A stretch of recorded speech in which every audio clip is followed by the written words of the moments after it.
Hi, my name is Brian Jones, as Linda mentioned, and what I do with the Office for the Aging is I'm the outreach coordinator. I try to spread the word.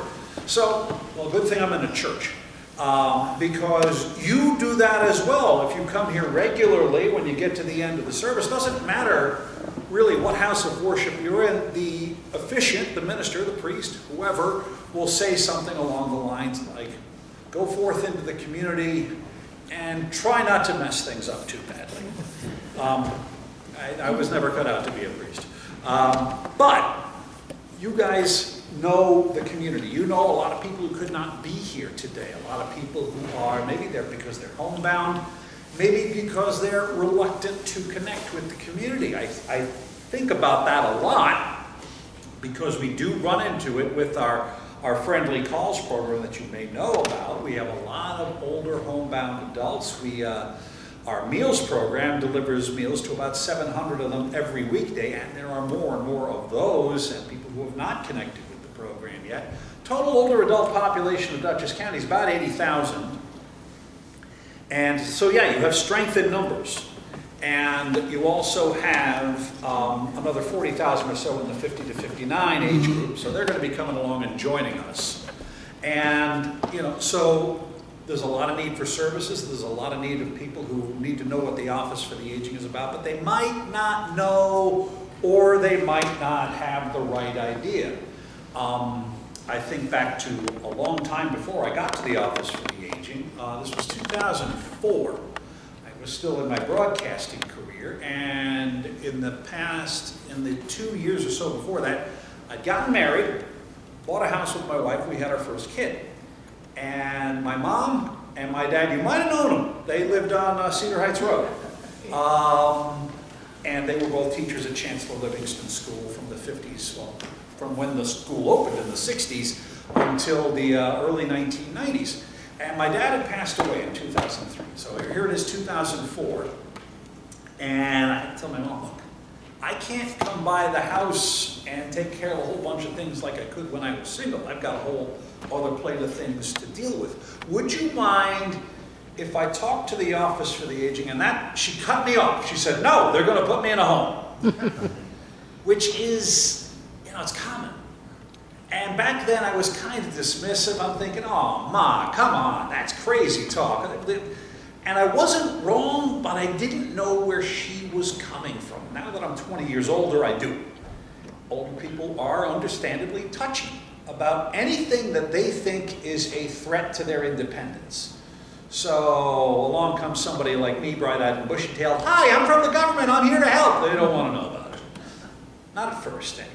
But you are trusted members of the community, and for your part, maybe you can help us connect with some of these people, because there are a lot of them. One of the things I talk about with the Office for the Aging in outreach is preventing scams. And so what I'm going to talk to you today here in this church is how to think like a criminal. You guys any good at being criminals? This one right here. Okay, all right, okay, we got one. All right, but I don't know about the rest of you. So first things first, let's make it official, put the county seal up. The idea behind thinking like a scammer is, know thine enemy, really. The scammers have come to Rhinebeck in the past. This is a photograph of the middle of Rhinebeck. If you were standing on the corner in front of the Beekman Arms and you look to your left, in 1894, you might have seen that wagon. Dr. Pierce's favorite prescription, the Traveling Medicine Show, which was a national product, by the way. This guy was franchised. Do you like the line at the bottom there? Cures weak women. Again, that was effective in 1894. Scammers are nothing if not adaptable, but that's how good Dr. Pierce was at his field of work, his field of theft. It was quack medicine. I've looked up, just because I saw this picture, and then I said, I gotta look up what this guy did.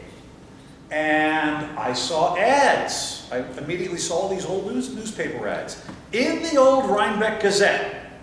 That year was published here in Dutchess County till around 2000. Dr. Pierce showed up in newspapers all over the country for 60, 70, 80 years. Into the 50s, he was still advertising all over the country. There's barn art, barn ads. You see barn ads around here, chew mail pouch tobacco. There's a couple in Stanfordville, I think. I've driven pretty much every back road in the county at this point. There are ads for Dr. Pierce's, and now people look at it and think, how quaint, how charming. It was a ripoff back then. This is not going to be charming today. I'm very happy to, well, happy wouldn't be the right word, I guess. I'm gratified to know that when people are learning to come up and talk to us about their experiences with scammers, whether it was just an attempt or whether they were victimized. And sometimes the ones who were victimized come up and they say to me, Brian, I was so gullible. And I want you to wipe that word out of your vocabulary, because it's not you being gullible. Anybody can slip up and be scammed. Scammers know human nature. Scammers know you're tired, you're stressed, you miss out on clues, the phone rings during dinner, oh, boy, you know, and you don't necessarily work things through before you pick up the phone. We were raised to be conscientious people, so that if somebody calls and they say it's an emergency, you may skip a few steps in verifying who they are and go right ahead into response mode because you're good at this and you're going to fix whatever it is. Scammers with skills know how to blend in. They do their homework on us. And I'll tell you more about that a little bit later on. Blasting out all those calls and texts and emails, it costs next to nothing. These scammers are coming from all over the world. Your information is probably in a data breach somewhere. Could be from anywhere. Even the Department of Homeland Security has been victimized by data breaches. You think you're pretty good at spotting scams? I always learn something new, and then I gotta go back to my office and I gotta update my presentation. We often believe precise claims. Think about the old toothpaste ad mentioning 4 out of 5 dentists. I have not seen any of these dentists. I don't know where this recommendation came from, but everybody remembers the commercial. And scams are enormous business, and we are just individuals here in my that we know. Now scams, well, that's how big they are. If there was a country called Scamland, and all it did was make its money off of stealing money, plain old scams, cyber theft, total it all up, $10.5 trillion, it would be the 3rd largest country in the world by gross domestic product. That's a scam factory. It's in Cambodia. And first time I put this slide up, somebody said, looks like a prison. Well, that's what it is. Inside are people who are there not because they're making any money. They were scam victims themselves from all over the world. They saw an ad in their local news media, wherever they were all over the world. Hey, do you know English? Would you like to make some money in the big city? We will fly you in, we'll pay your travel costs. It's a deal that sounds too good to be true. And when something sounds too good to be true, it usually is. And these people are taken prisoner, their passports are taken away, and they are, this is a problem that's, it's beyond our capacity to solve, but again, you want to know what's coming at you from the other side. So let's pretend we're scammers. Sorry. How would you trick me? What would be my weakness? I got them. You may not know me very well, but when I was in school, I was a big old nerd. And to the point where when I was 5 years old, my grandparents bought me the Young People's Science Encyclopedia. I read the thing cover to cover. Great encyclopedia. And now I am a sucker for anything that I think will increase my knowledge. So what happened when my kids were little in around 2008? My oldest kid was getting ready to go to kindergarten. My younger kid was getting ready to go to nursery school. And you are at that age as parents, or in my case as grandparents, where you want your kid to have every edge there could possibly be. So what happened? My door rings, ding dong. Girl who says she's selling encyclopedias and educational software, and she had the pitch down cold I'm from Nebraska, don't you know, and I'm selling this to work my way through college. My wife is a school psychologist. She and I were just, wow, oh, this is amazing. Yes, we're going to buy all this really cool stuff. Like our kids are going to be in MIT by the time they're 5. We can retire 8 years from now. This is going to be fantastic. And we wrote out a check for her for about $300-400. I don't remember how much it actually was. And then when the sales girl left and went on her way, having made her commission, my wife and I looked at each other because by then the spell had worn off. And we looked at each other and I said to my wife, Celeste, what did we do that for? And she looked at me and said, I don't know. Well, we didn't know our rights at that point. And so all we could do was sit and wait for the product to arrive. And it did. And there was nothing wrong with it. It was perfectly nice encyclopedia and a bunch of DVDs, and our kids never wanted to look at it. And my wife and I again stopped and looked at each other, and she said, we live in Tivoli, by the way. And we said, do you know what's like a 5-minute walk from our house here? The library. You know what they've got at the library? All that knowledge that's in these books and DVDs, and then some. What did we do this for? What we did not know at that time was that we had rights as consumers, that we could have canceled the sale at any point within 3 days. There's state and federal consumer rights. But scammers can, in the meantime, find out tons about us, and it's easy. Online searches.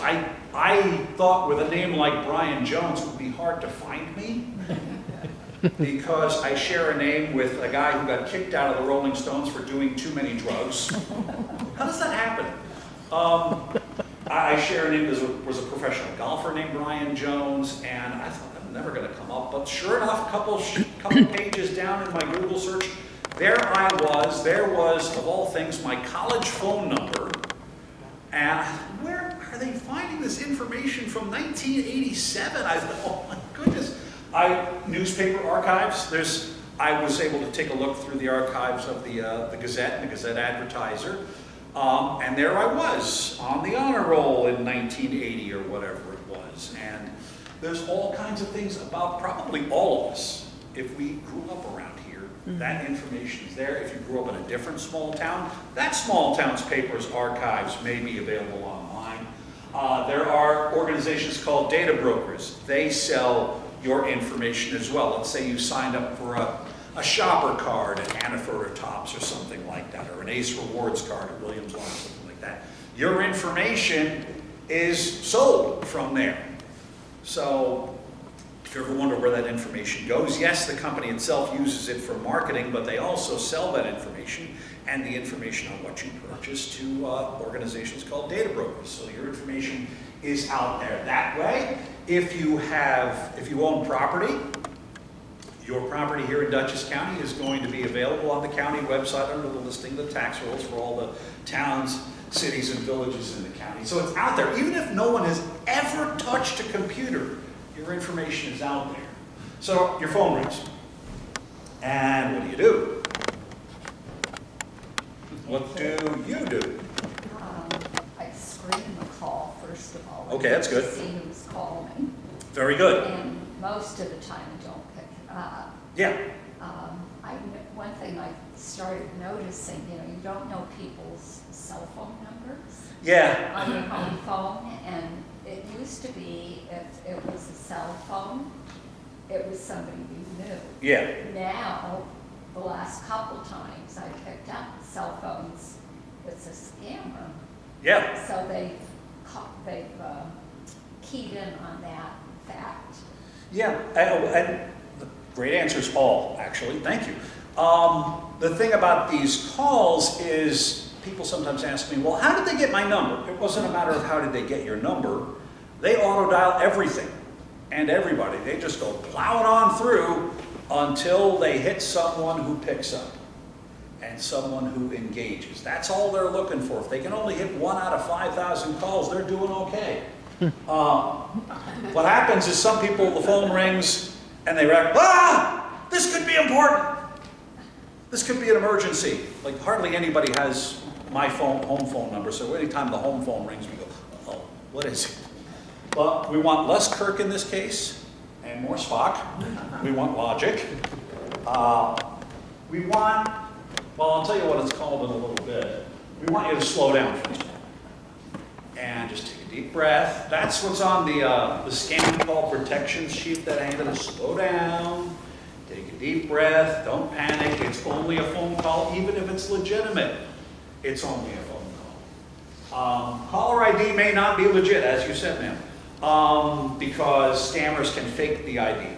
Now, technically, that's illegal. Like they care. Again, they could be in Southeast Asia. What are they going to do about a do not call list? But scammers can fake that. Now, it is legal to alter your phone number for caller ID if you're doing it for a legitimate reason. Like, let's say you called the office for the agent and you had a question and you needed one of us to call you back. When we called back, you would see our front desk phone number and not the number at, let's say, my desk. You would see 486-2555. That's legitimate. Once you're up to some funny business, that's when it becomes illegal. Keep reporting these things. Are you going to solve a crime all by yourself? Chances are no, but what happens is you do establish patterns for investigators to work from. But if the attempt to contact you was unsolicited, and this is not just phone calls, this is emails, letters, text messages. If you didn't initiate the conversation, you are under no obligation to continue it. In fact, you probably shouldn't, because what happens is when you engage, you could wind up on what the scammers call a suckers list, which doesn't sound like the kind of list you want to be on. And the more you engage and the longer you engage, the more likely you'll be victimized, because scammers, again, they're good at business. And they'll sell and trade that information with each other. You know, hey, this guy at 876-3929, that was my childhood phone number, he'll pick up the phone. Ha, ha, ha, we got a mark. But if you're trying to screen your calls, or you just don't pick up, or you got voicemail or something like that, well, the scammer doesn't want to bother with you either after that, because they know you're being watchful. Scammers are getting better at getting around those defenses, so the best defense is still don't connect with them, because for them to successfully perpetrate their scams, they wouldn't be reaching out to you unless they needed a key piece of information, right? Maybe they need a Medicare number, Social Security number, credit card number. If they're reaching out to you, they don't have that information. Why give it to them? Obviously you wouldn't. What did I mean by engage? Let me break that down depending on means of communication. Answering when you don't know who's on the line. Calling a number without independently confirming it's right. I also have this on the scam call protection tips. A lot of us have signed up for fraud alerts from our banks, so that if they spot suspicious activity, they call us. And it's good to have. And the fraud protection units at our banks are growing and growing and growing. I talked to one of my friends who's been with Hudson Valley Credit Union for many years, and she said, when I joined the company in 2001 or so, we had 3 people in the fraud protection unit, and now it's 24. So they're up to speed on this, and they see the suspicious transaction before we do, and they call us, and they understand, yeah, we're going to hang up and call them back on a number that we know is legitimate. They're not going to get offended.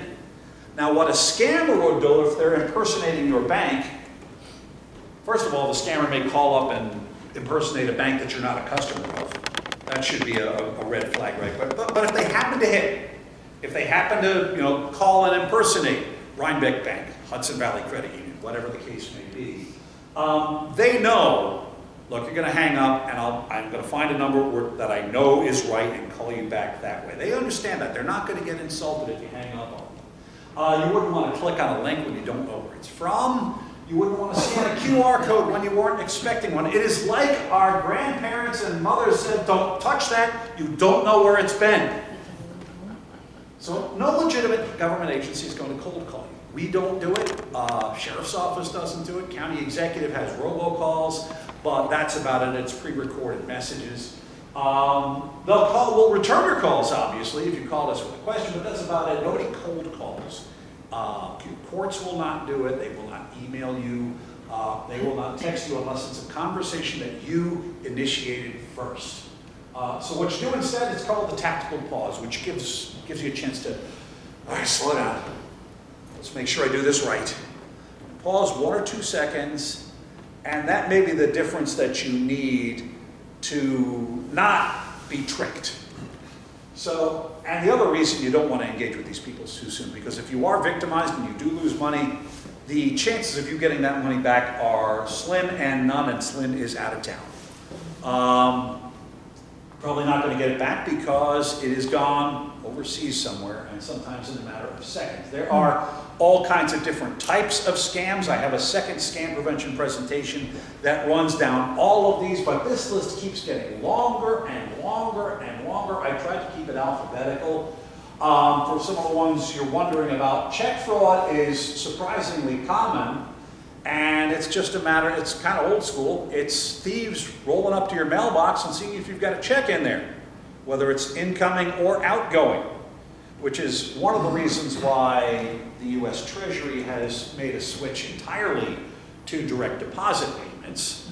Because you remember what those tax refund and Social Security checks used to, they came in envelopes that all but announced to thieves, hey, there's a check in here, steal this envelope. And we just got those New York State inflation refund checks back too with the same kind of envelopes. When I heard the news that that was coming out, I thought, oh, Kathy, what are you doing up there?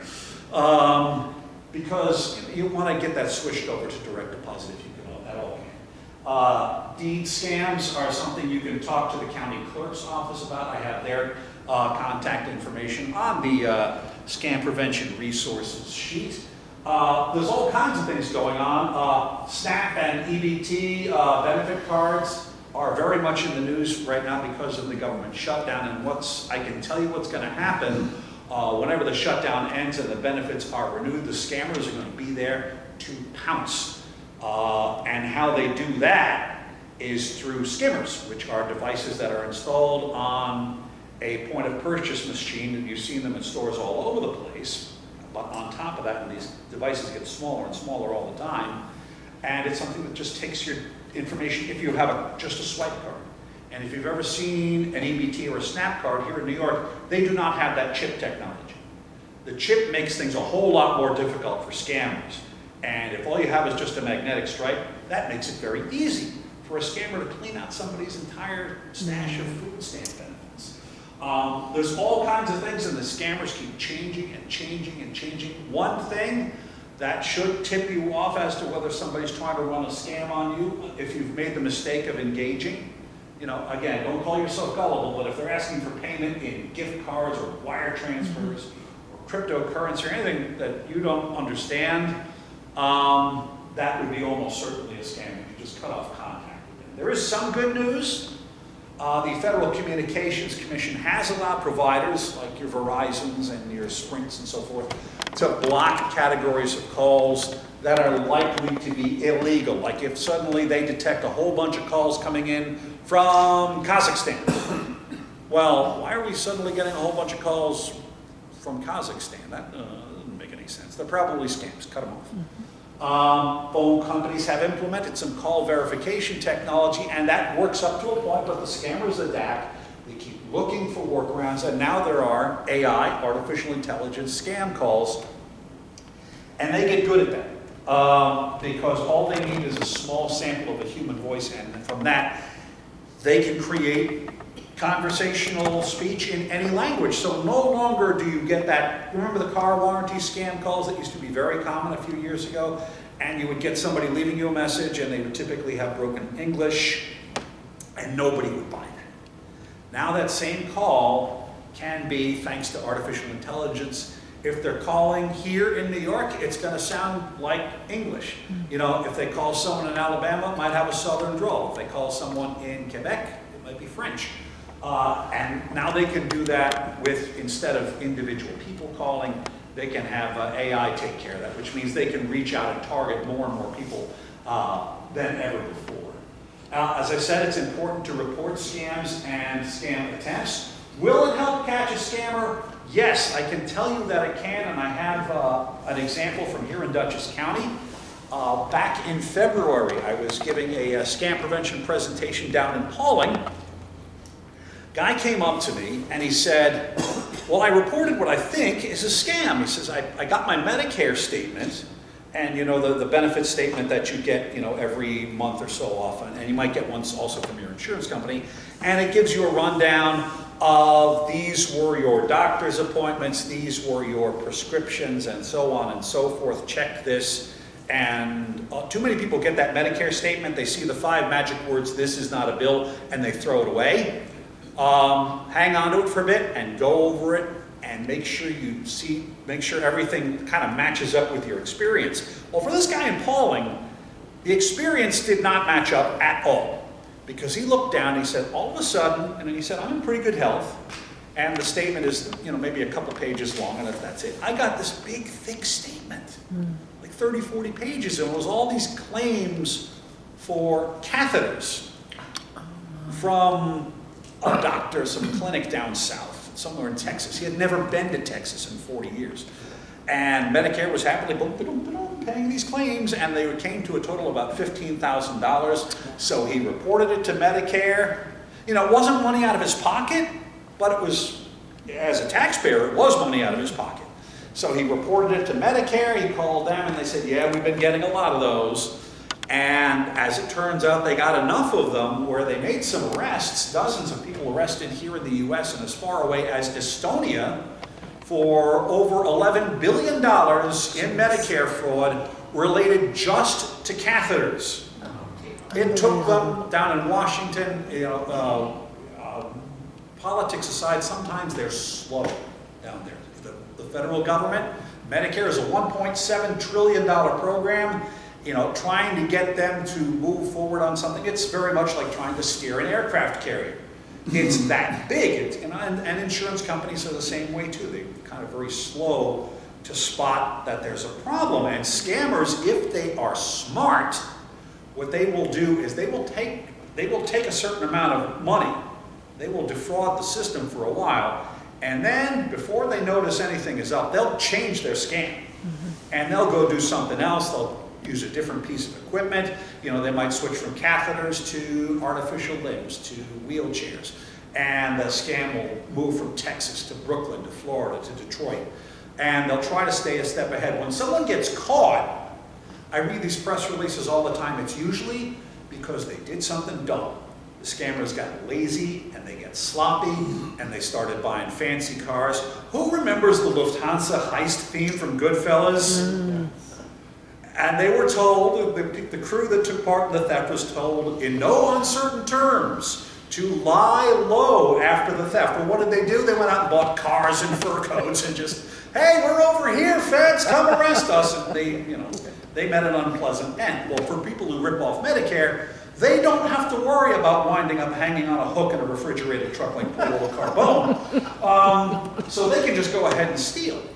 And it's, you know, it's, if they're smart, they won't ever wind up in that press release. You know, they'll quit and they'll, you know, stay on the down low for 5, 10 years. Then they'll buy those fancy cars and nobody will know that one is connected to the other. But yeah, file those reports when you can. You can file them over the phone. You can file them online as well through Medicare, Federal Trade Commission, depending on the kind of theft, kind of scam attempt. There's all kinds of different ways to report that theft, and it's on that scam prevention resources sheet. I am going to leave a bunch of those here after this. So the rules of scam prevention are, at the beginning, surprisingly simple. Rule 1, don't panic. Yes. Are you panicking? No, but I had a strange thing happen about a few months ago. I got a telephone call from my son's primary care, from the nurse, Okay. saying, your son has not called up for a follow-up from his emergency room visit. I said, emergency room visit? Yes. How old is your son, by the way? Well, he's disabled, but he's Okay. in his 50s. Okay. Yeah. So I said... So that sounds plausible right off, a little bit. No. No, because he lives with me. And you'd never been to the emergency room. He was in the emergency room supposedly in Westchester County. Oh, see, We were okay. in church that day. Yeah, so you knew, Right yeah. then I knew, I said, my son was not in the emergency room, so I don't have to know. I said, that's it. Yep. Hung up the phone. A few days, about a week later, we got a telephone call again, saying, your son has not made a follow-up with his primary care.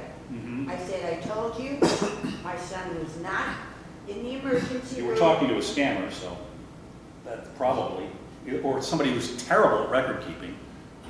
But, I mean, in Westchester County. Yeah. And we were in church that day. I Yeah. said there was no way. Yeah. So then I waited and I said, well, I don't know what to do. I'm gonna wait and see whether Mhm. the Medicare bill comes in and has charges. Yeah, Because how can they get all this information, say it was him who was in the emergency room, when we were never down there? We've never received anything, but I wondered whether we should have called. if you know Because your, nothing- if you know your physician's contact information, you call them back and you say, hey, was this you? You know, or did you just call us, or did somebody impersonating you call us? Because the provider in the emergency room or your doctors, they want to know if their information's flying around out there, how to stop that. It's hard. But this is one reason, the scenario like yours is one reason why Medicare no longer uses the Social Security number as your Medicare ID. That was, the Social Security number is very easy to steal. It's all over the place. And, this was a flaw that had been in place from the start of Medicare in 1966. And, let's see, 50 years worth of Congresses and 9 presidencies passed before anybody realized, hey, maybe we shouldn't do that. So once again, they're going to be slow. So yeah, they report it to Washington, but you got to really lean on our elected officials, left, right, center, in between, federal down to the local level, to get people moving on this, because I can just see what's going to happen, especially with the food stamp program coming back online. The scammers are going to just pounce on that because it's massively been in the news. So I don't recall where I was going entirely with all of that, but the idea is to be, if they call you, you didn't initiate that conversation, get back to them. You already know what their real number is, and your provider will want to know, hey, somebody's illegally impersonating us, and they have their own channels to go through to report that kind of stuff as well. Well, they were saying that they keep getting calls from the supposedly hospital. Yeah. So there's somebody's trying to scam them too. Yeah, Oh, yeah, they'll do that. They figure the hospital has deep pockets somewhere Yeah. along the line. So they'll target, a scammer will target anybody who they think individually or as part of an organization controls cash flow. So scammers will target, at my audience, they'll target the director, they'll target our fiscal division to see if they'll give anything up. Now, they're very well trained and they don't, but they're going to keep doing this. Every town clerk probably gets targeted on that, every tax collector, the scammers are trying to steal all these credentials, credit card information. Luckily, I haven't seen any local problems with that lately, but that's what scammers do, there are a lot of them. Again, $10 trillion a year, and we are but 1 or 2 people, so we need to just all individually take those precautions ahead of time. So stay calm is a lot like don't panic, and then rule 3 is see rule 1 and rule 2, and rule 4 I added is treat your personal information like cash.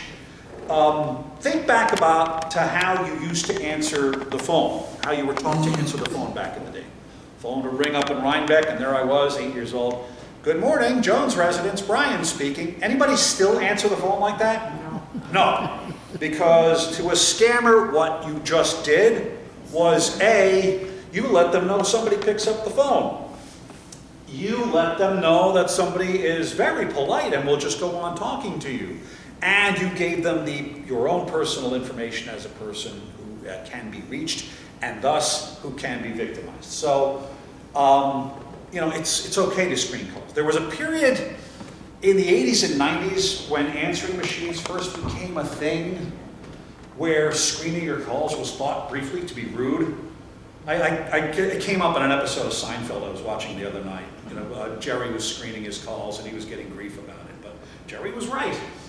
Scammers will target your friend, your parent, your lonely neighbor. This is where I ask you to reach out and keep in touch with your individual neighborhood, especially that person that you don't get to see a whole lot of, to make sure that they are connected to the wider community. If you can get them into the Friendly Calls program, I know we've got participants, volunteers that is, from in here, but we are also looking for participants. And sometimes it's a tough conversation because if somebody's been isolating themselves for long enough, they got to relearn how to have a conversation.